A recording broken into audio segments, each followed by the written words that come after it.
आज मैं आपको पढ़ाने वाला हूँ कॉम्प्लेक्स सेंटेंस के बारे में। यह कॉम्प्लेक्स सेंटेंस क्या है, इसको मैंने अपने एनालिसिस के वीडियो में आपको बता रखा है। ठीक है, अभी आपने नहीं देखा है तो उसको आप जरूर देख लीजिएगा। ठीक है, तो आइए शुरू करते हैं। कॉम्प्लेक्स सेंटेंस मैं एक बार फिर से रिपीट कर दे रहा हूँ कि ऐसे सेंटेंसेस जिसमें एक आपकी प्रिंसिपल क्लास होगी और दूसरी उसकी सबऑर्डिनेट क्लास होगी। ठीक है, यानी एक प्रिंसिपल क्लास और बाकी शेष सबऑर्डिनेट क्लास जिसमें होगी वही आपका क्या कहलाएगा, एक कॉम्प्लेक्स सेंटेंस कहलाएगा। ठीक है, तो कॉम्प्लेक्स सेंटेंस दो या दो से अधिक सिंपल सेंटेंस को जोड़ करके किस प्रकार बनाते हैं आइए समझते हैं। ठीक है, तो प्रिंसिपल क्लास और सबऑर्डिनेट क्लास, आपको दो क्लास यही ध्यान रखना है बस। ठीक है, बता दे रहा हूं आपको कैसे बनाएंगे इसको कॉम्प्लेक्स सेंटेंस को। तो कॉम्प्लेक्स सेंटेंस हम जो है क्लास के द्वारा समझेंगे। ठीक है, तो सबसे पहले मैं आपको बता दूं सबऑर्डिनेट क्लास के बारे में। सबऑर्डिनेट क्लास, ठीक है, सबऑर्डिनेट क्लास के बारे में बता दूं तो सबऑर्डिनेट क्लास जो है आपका कितने प्रकार का होता है, तीन प्रकार का होता है। ठीक है, तीन प्रकार का सबऑर्डिनेट क्लास होता है। पहला होता है आपका नाउन क्लास, ठीक है, दूसरा होता है एडजेक्टिव क्लास और तीसरा एडवर्ब क्लास। ठीक है, ये तीन प्रकार के क्लास होते हैं। अब इन्हीं तीनों क्लास के द्वारा हम सेंटेंस को बनाना सीखेंगे। ठीक है, आज हम समझेंगे नाउन क्लास के बारे में और नेक्स्ट वीडियो में हम समझेंगे एडजेक्टिव क्लास और उससे नेक्स्ट वाले में एडवर्ब क्लास को। ठीक है, एक एक करके। तो हम सबसे पहले आज बात करने वाले हैं नाउन क्लास के बारे में, यानी नाउन क्लास का प्रयोग करके एक कॉम्प्लेक्स सेंटेंस बनाना। तो कैसे बनाते हैं, नाउन क्लास होती क्या है पहले जान लीजिए। ठीक है, ये आपकी सेंटेंस में नाउन का कार्य करती है। ठीक है, नाउन क्लास वाक्य में नाउन का कार्य करती है। ठीक है, और हिंदी में इसका अर्थ आता है कि या जो कुछ की। ठीक है, यानी हिंदी में जब सेंटेंस को हम जो है कंबाइन करेंगे तो हिंदी में अर्थ निकलना चाहिए कि या जो कुछ की। जैसे कहा जाए कि राम ने कहा कि वह बाहर गया। ठीक है, राम ने कहा कि आ गया ना। ठीक है, या फिर इस तरह से कहा जाए जो कुछ की मैंने कहा वह सब गलत था। ठीक है, तो जो कुछ किया गया, तो ऐसे हिंदी में जो है वाक्य आपके की या जो कुछ की से बनते हैं। ठीक है, तो नाउन क्लास सेंटेंस में नाउन का कार्य करता है। अब नाउन जो है, नाउन क्लास का प्रयोग हम कहाँ कहाँ करते हैं। ठीक है, नाउन क्लास का वर्ग हम सब्जेक्ट के रूप में करते हैं। ठीक है, यानी subject of the verb, object के रूप में करते हैं, object of the verb.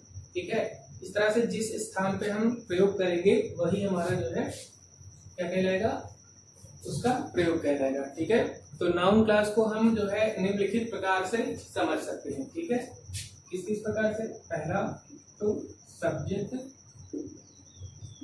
Of the verb, subject of the verb के रूप में समझ सकते हैं।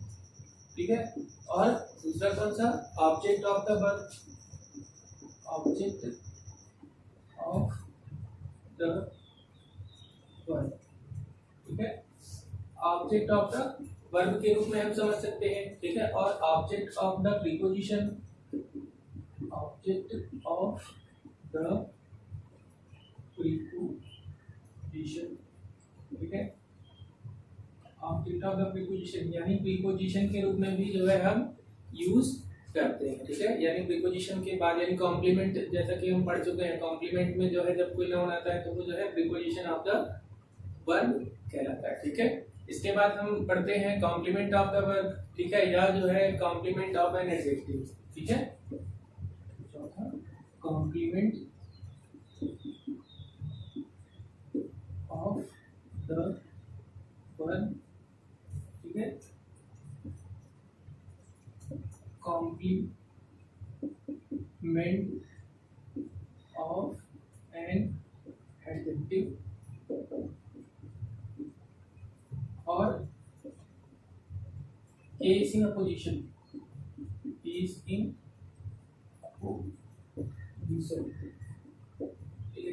अपोजिशन यानी इन निम्नलिखित हेडिंग के अंतर्गत हम जो है नाउन क्लास का प्रयोग करते हैं कॉम्प्लेक्स सेंटेंस बनाने के लिए। ठीक है, अब इनको हम एक एक करके समझने की कोशिश करते हैं। ठीक है, उदाहरण के थ्रू तो देखते हैं एग्जांपल्स। ठीक,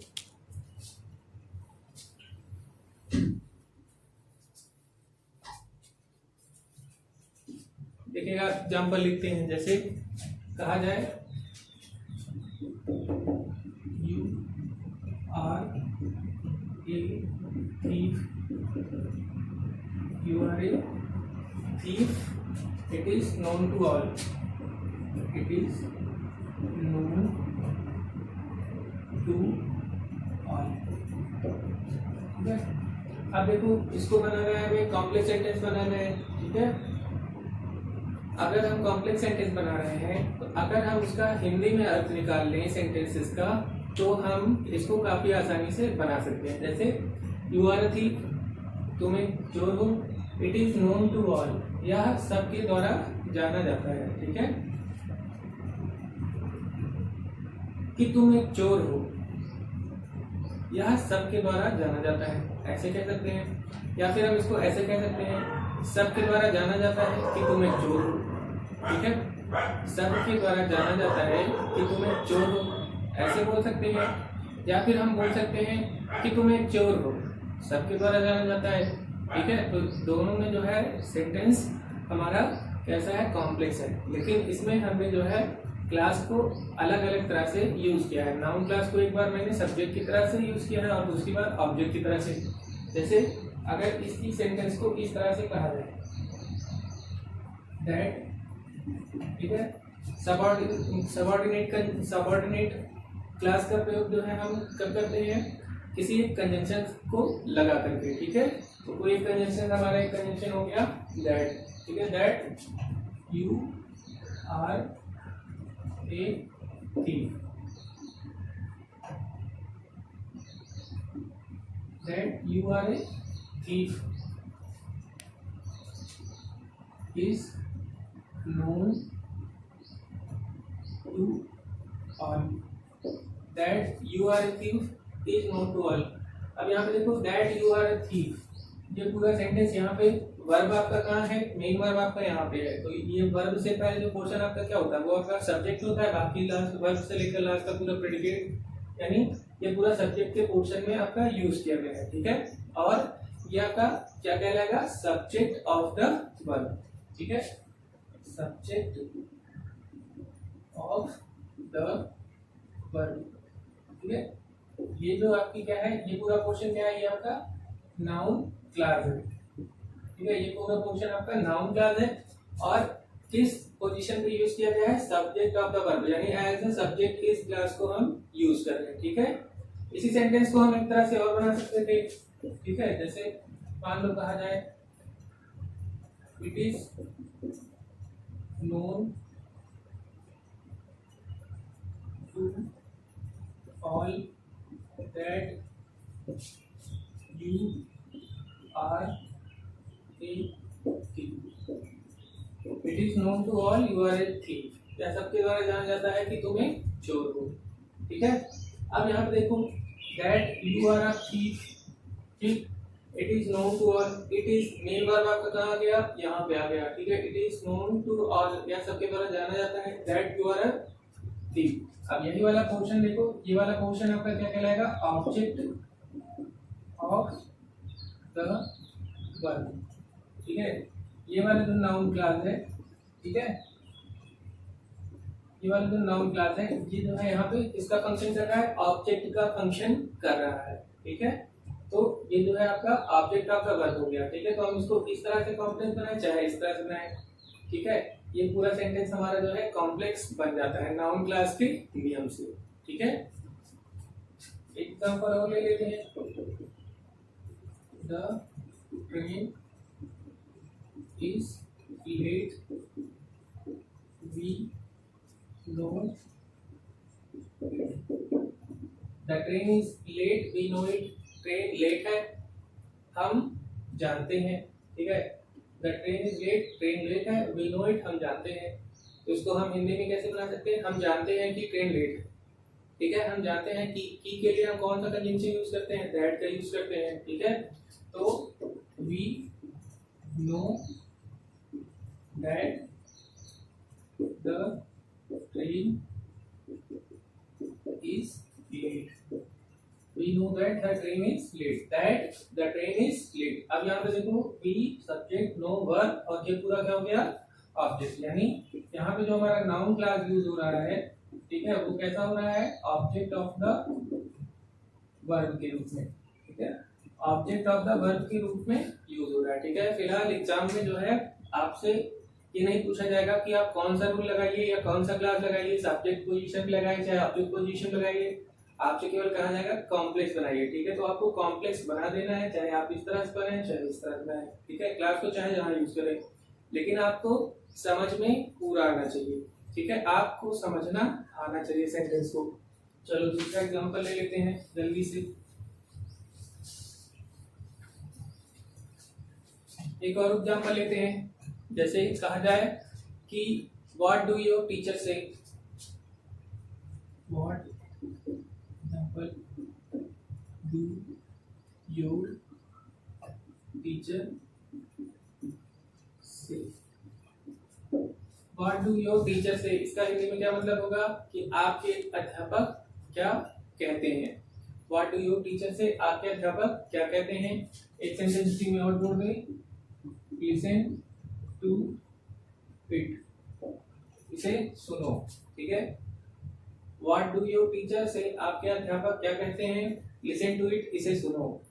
आपके अध्यापक जो कहते हैं उसे सुनो, ठीक है। इसको आप ऐसे जोड़ सकते हैं, आपके अध्यापक जो कहते हैं उसे सुनो, ठीक है। या फिर उसे सुनो जो तुम्हारे अध्यापक कहते हैं, ऐसे। यानी जो यहाँ पे आ रहा है, तो जो के लिए हम जो है किसका यूज करते थे? हम जो है व्हाट का यूज करते थे, ठीक है। तो सेंटेंस को हम कैसे बनाएंगे? Listen to what your teacher से,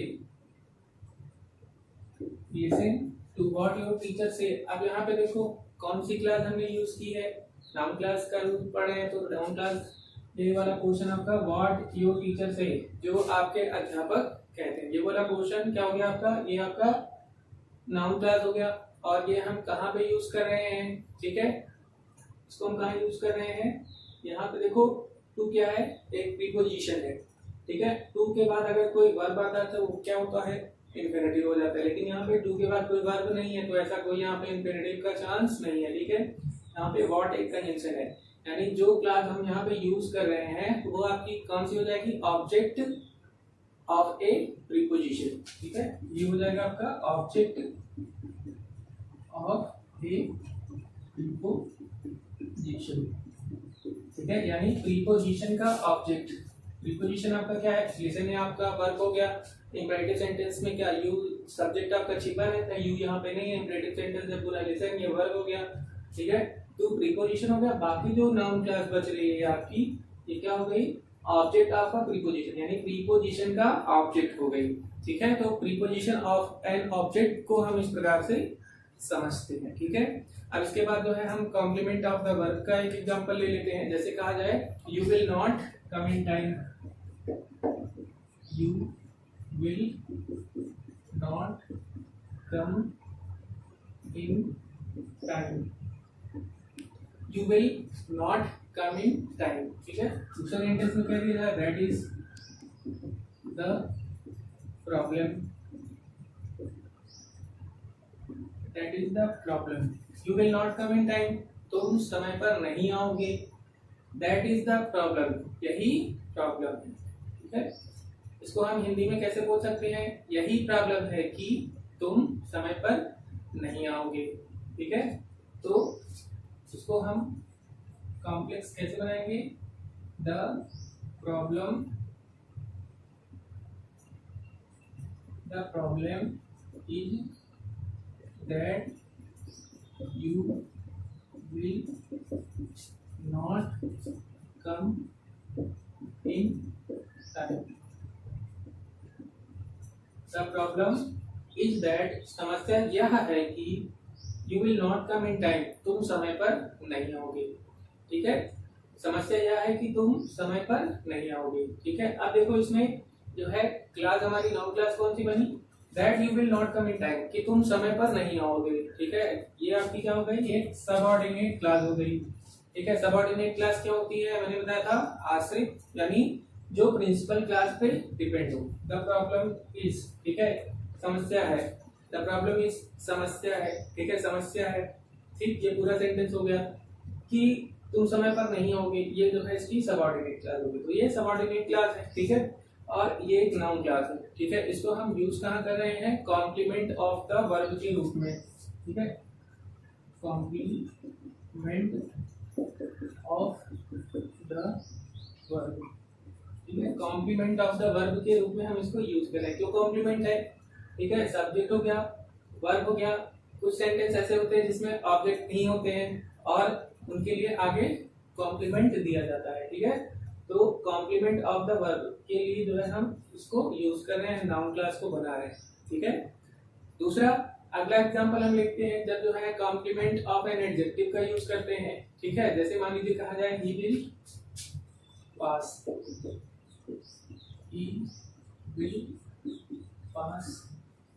ही विल पास का क्या मतलब होता है कि तुम सफल हो जाओगे। ठीक है, और आगे मान लो हम कह दें इसमें I am hopeful of it. I am hopeful of it, मैं इसके लिए आशान्वित हूँ। होपफुल माने आशा करना। ठीक है, आशा से परिपूर्ण होना। तो इसको जब हम कॉम्प्लेक्स सेंटेंस बनाएंगे तब हम जो है इसको क्या कह सकते हैं, आई एम होपफुल, मैं पूरी तरह से आशा करता हूँ कि ही विल पास, वह पास हो जाएगा। कि यानी यहाँ पे सिंपल सा दैट आ गया। ठीक है, क्या हो जाएगा, I am hopeful, I am hopeful that you will pass. I am hopeful that you will pass, मैं पूरी तरह से आशा करता हूँ कि तुम पास हो जाओगे। अब यहाँ पे देखो दैट जो है क्या है, ये आपका नाउन क्लास है। आई एम होपफुल, ठीक है, अब यहाँ पे देखो एडजेक्टिव क्या है आपका, होपफुल जो है क्या है, एक एडजेक्टिव है। ठीक है, और ये पूरी क्लास जो है किसको क्वालिफाई कर रही है, इसी होपफुल को क्वालिफाई कर रही है। ठीक है, तो होपफुल यानी एडजेक्टिव, ये आपका एडजेक्टिव है। तो एडजेक्टिव को अगर क्वालिफाई कर रहा है कोई क्लास, नाउन क्लास, तो वो आपका जो है कॉम्प्लीमेंट ऑफ एन एडजेक्टिव हो जाएगा। ठीक है, तो ये आपका complement of an adjective, complement of an adjective हो गया। ठीक है, ये वाली नाउन क्लास। ठीक, एक क्लास और बची है आपकी केस इन अपोजिशन। ठीक है, केस इन अपोजिशन को देख लेते हैं। केस इन अपोजिशन को एक बार आप पढ़ चुके हैं सिंपल सेंटेंस में। ठीक है, सिंपल सेंटेंसेस में हम केस इन अपोजिशन को कैसे बनाते थे, सिंपल सेंटेंसेस में हम केस इन अपोजिशन को बनाते थे कॉमा के बीच में रख करके। ठीक है, किसी कॉमा के बीच में रख करके। तो यहाँ पे भी जो है हम देखो कैसे बनाते हैं कॉम्प्लेक्स सेंटेंस में। जैसे मान लीजिए कहा जाए कि there was a rumor, rumor माने क्या होता है, अफवाह। there was a rumor, एक अफवाह थी। ठीक है, और वो अफवाह क्या थी, मान लो कुछ भी जो है एक सेंटेंस आपको दे दिया जाए कि मान लो कह दिया जाए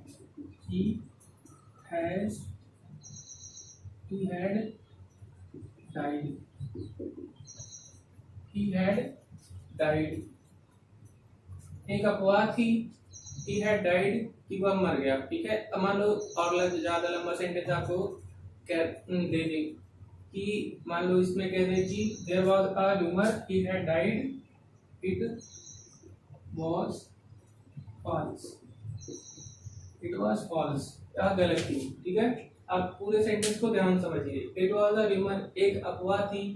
ही हैड डाइड, वह मर गया था। इट वॉज फॉल्स, वह गलत थी। ठीक है, अब देखो तीनों सेंटेंस को हमें कंबाइन करके एक कॉम्प्लेक्स सेंटेंस बनाना है। ठीक है, एक अफवाह कि वह मर गया है, गलत थी। ठीक है, इसको हम ऐसे बना सकते हैं, एक अफवाह कि वह मर गया है, गलत थी। ठीक है, तो बनाएंगे कैसे? द र्यूमर मतलब एक अफवाह, वो अफवाह क्या थी? That he had died. ठीक है, अब यहाँ पे कॉमा लगा देंगे, वॉज फॉल्स, गलत थी। ठीक है, अब देखो इसमें आपकी नाउन क्लास क्या हो गई? दैट ही हैड डाइड, वह मर गया था। ठीक है, केसी ना पोजीशन को हम कहाँ रखते थे? कॉमा लगा करके रखते थे। द र्यूमर, ठीक है, र्यूमर क्या हो गया? नाउन। ठीक है, दो बार जो है कॉमा लगाते थे। द र्यूमर एक अफवाह थी, और वो अफवाह क्या थी? दैट ही हैड डाइड, कि वह मर गया है। ठीक है, वॉज फॉल्स, वह गलत थी। अब देखो दो बार कॉमा का प्रयोग करके हम जो है इसमें केस इन अपोजिशन बना दे रहे हैं। ठीक है, केस इन अपोजिशन। ठीक है, केस इन अपोजिशन का मतलब बताया जाए कि पास पास रखना होता है। ठीक है, नाउन के पास रखना है जो उसी के बारे में क्वालिफाई करे, और ये शब्दों का समूह है, यानी एक नाउन क्लास है। ठीक है, तो ये हमारा noun class case in opposition, ऐसा केस इन अपोजिशन के रूप में हम इससे कॉम्प्लेक्स सेंटेंस बना। ठीक है, तो ये रहा जो है कुछ एग्जांपल्स जिन्हें हमने आज देखा। ठीक है, और समझा। इसके बाद जो है एडजेक्टिव क्लास और एडवर्ब क्लास, उसको मैं नेक्स्ट वीडियो में जो है आपको बताऊंगा। फिलहाल इससे रिलेटेड मैंने नोट्स और एक्सरसाइज आपके लिए जो है दी है, पीडीएफ के थ्रू आपको ग्रुप में सेंड कर दिया जाएगा। उसको आप जो है एक्सरसाइज सॉल्व करके मेरे पास भेज दीजिएगा, और नोट्स भी जो है आप कंप्लीट करिएगा। ठीक है, इसके बाद समय हो गया है जाने का।